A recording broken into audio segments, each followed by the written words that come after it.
2 years ago, I bought a walking pad thinking that it would completely change the way that I work from home.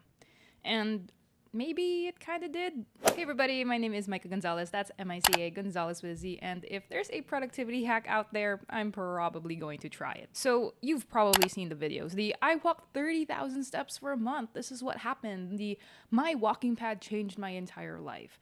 And if you're like me, you've probably wondered, do walking pads really make that much of a difference? And more importantly, does it still hold up, even when the hype has died down? In this video, I want to show you exactly what it's like to own a walking pad long term, the stuff that those flashy first week or even first month videos don't always get to tell you. This is a 2-year long review, so whether you're thinking about getting one for yourself for the very first time, or maybe you already own one and you kind of feel meh about it, then keep watching because I'll walk you through 5 things that I wish I knew before I got my first walking pad. So here's the first thing you should know if you're getting a walking pad. You're probably not going to hit your 10,000 steps on this thing alone. Honestly, 2 years ago when I got a walking pad, it was because I wanted to be that girl. You know, that girl, the girl who's like, I walk 10,000 steps a day easy. I had to be her. There was no reason for it. I just thought it would be cool. So you can imagine when I first got this thing, I was going ham on it. I was walking 10,000 steps a day. I was maxing out the speed at times. I was trying to optimize the number of steps that I would get in the limited time that I had to be on it. It even got to the point where I would do the math to try and figure out how many steps I was taking per minute at this specific speed I was on, and I would try to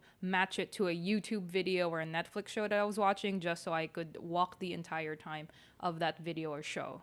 And for a while, but not as long of a while as you might think, I was hitting the 10K steps. But, you know, when the novelty wore off, it got harder and harder and really hard to hit 10K on the walking pad by itself. And if at this point you're thinking, Mica, what the hell? You were only walking on the walking pad? Why don't you just go walk outside? To that, I say, I'm from the Philippines, okay? We don't have great sidewalks, for one thing. It's always too hot to walk during the day. We don't have shaded streets. It is not a luxury to walk. I work from home most days and I generally make food at home. I don't like spending. I don't like eating out. I don't like getting takeout that often. So it's not like I have a lot of options of getting my extra steps in that, you know, isn't exercise or me being intentional about it. So that's why I got the walking pad. And the truth is, I love to walk, but I'm cursed to live in a country that's not very pedestrian friendly. The streets I'm on don't have proper sidewalks sometimes. I don't always have shaded walkways like I mentioned. And so a walking pad was kind of my desperate attempt to get to my step goal. But anyway, enough of that tangent. The bottom line is you're probably not going to hit 10,000 steps on this thing alone.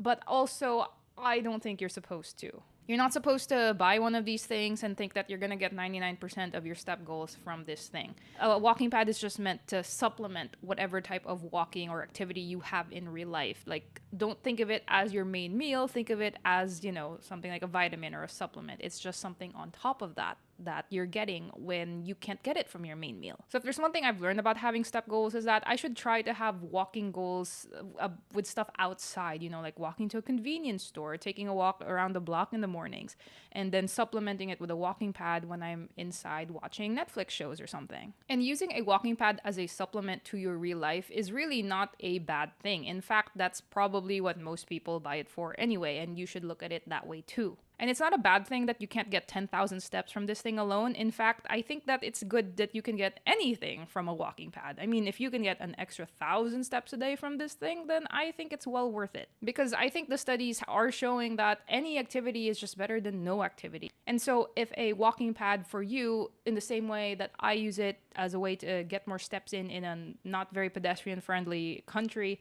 then go ahead, by all means, use it. And just don't feel like, you know, you have to be hitting 10K on this thing to get ROI. I think even just an extra couple thousand steps a day would be amazing. And I think that's a huge thing to celebrate. And truthfully, sometimes I can only really get like 1,000 extra steps in on this thing. Like some days I'm just too lazy or I was out and about and I just don't want to keep walking and walking on a walking pad. Walking outdoors is just so much more pleasant. But, you know, 1,000 extra steps for a couch potato like myself, it's really nothing to scoff at. And I wouldn't have gotten those extra 1,000 steps otherwise. So I'm grateful that I have a walking pad to do all of those things. The second thing that you should probably know if you're going to get a walking pad is you have to remove as much friction as possible to use it. So I have one of those foldable walking pads, and I have to say it's just such a pain to keep rolling out from the bottom of my bed or my couch or something to unfold it and refold it and re-roll it back to wherever it was I was storing it from. At my old apartment, I kept it like under my bed, and if it wasn't there, it was just most days you were just too tired to make the effort to take it out of the bed and then unfold it and then refold it when you're done and then put it under the bed. Like, it's just a lot of hassle, and in that apartment, I just found it so hard to get any use out of my walking pad. And so if you're kind of on the same boat, I might advise that you have to find a way to make this as frictionless as possible. Because most days I didn't even roll it out at all, so that was kind of a waste. I also didn't really know how to balance it out with sitting time, so I had this standing desk converter at the time, which would take my regular desk and just like elevate my laptop or my keyboard or whatever it is. And my desk isn't like ultra wide. I think the widest desk I've ever had is like 130 centimeters or something like that. So it really wasn't possible for me to have a chair on one side and then a walking pad on the other side. Like, it could only be one or the other. And so given that, it was just really hard to be consistent with a walking pad, especially since I had to put it away all the time. So to remedy this, when I moved, I just vowed to just keep my walking pad under my desk at 99% of the time. This is like the rare 1% of the time where I'm sitting down at my desk while filming, but 99% of the time, this walking pad, the one that you see over there in the background, it is here under my desk. It is ready to use. I mean, I do fold it and unfold it, but that's really all I'm really doing most of the time. I'm no longer rolling it in and out somewhere, trying to hide it, trying to have an aesthetic looking desk. When you have stuff that are like functional and bulky, it's not always gonna look the most aesthetic, but if you want it to function the way you want it to function, then you're gonna have to make some sacrifices there. And since making that change, I've been using this so much more. I think the difference is like night and day. Like, I barely have any friction. It's so much easier to just unfold and then start walking versus, unfolding, then folding when I'm done, and then finding like a place to put it in after. It's just a lot of work that I no longer have to do. And without that friction, I'm getting the most use out of this walking pad, and I'm happy with it. So I will say that I share this desk with my husband, and I know that sounds kind of weird, but like, we decided that it just made a lot of sense for us at this point. And we wanted this standing desk to be, a place where we actually stood, so we weren't sitting all the damn time. So we figured, why not actually turn this into just a sitting, not sitting, but like a standing or walking area. And so even he and I, we're not always walking with the walking pad when we're using this desk. Sometimes we're just standing on it. Sometimes it's just like unfolded, and we just like use it as kind of a tiny little platform because it kind of sticks out a little bit awkwardly, so it's not like completely flush against the table and stuff, and so it's a bit hard. And yeah, but we found that it works for us. It's not the perfect solution. It's not like everything fits 100%. It's like perfect. It's not, but it works, and that's really all that matters. One reason we are able to just dedicate this as a pure standing or walking area is because this desk uses my Mac Mini, so it's kind of like a desktop setup, and we both have laptops, so there are other places around the apartment where we can, sit down and work if we wanted to work while sitting down, or in my case, work while lying down, if you know what I mean. But yeah, otherwise, this is possible for us because we have, I guess, the tools that you might need to be able to make a dedicated standing desk. Obviously, if you only have like a PC or a desktop, then this might be harder because you can't just work from your couch or your living room table or something. But that is something you gotta keep in mind. So if you have a walking pad already and you just feel like you aren't getting much use out of it, try to remove all the barriers and all the friction that you can. And like I said, it's not always going to be sexy. It's not going to be aesthetic. It might look a little bit awkward. It might not be something you're going to see out of Pinterest, but if that's what it takes, then that's what it takes. And now the third thing you should know about getting a walking pad is working while using a walking pad will take some adjustment. I'm going to be really honest. I find it really hard to do anything outside of like random clicking and admin tasks and like reading, responding to messages, emails, that sort of thing. I find it really hard to click on with my mouse on this thing. I'm very inaccurate with when I'm like using the walking pad simultaneously. It's like every time I click, it's like for some reason it misses just a little bit. And I'm not a clumsy person with a mouse per se. It's just when I'm on this thing, I guess just constantly walking, you're like up and down, you're just not as accurate as you're gonna be.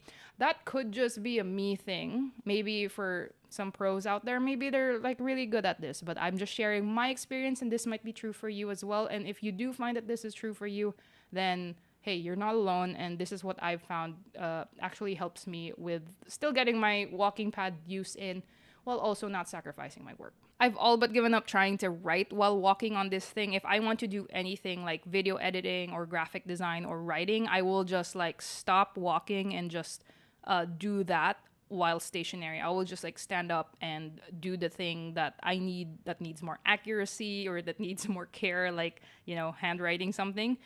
Because walking on this thing, I promise, it's not easy. I don't know how like some people can walk and like do a lot of typing work and stuff, because so you can type on this thing while you're walking on it, but I just find it a bit, I don't know, I just find it a bit clunky. I feel like a little bit clumsy, like I'm making a lot of errors. So both mouse and keyboard, a little bit tricky, and it's not impossible, but I do find it hard, and I've been doing this for like a couple of years on and off. And I don't know how people do it, but I'm just like sharing my experience because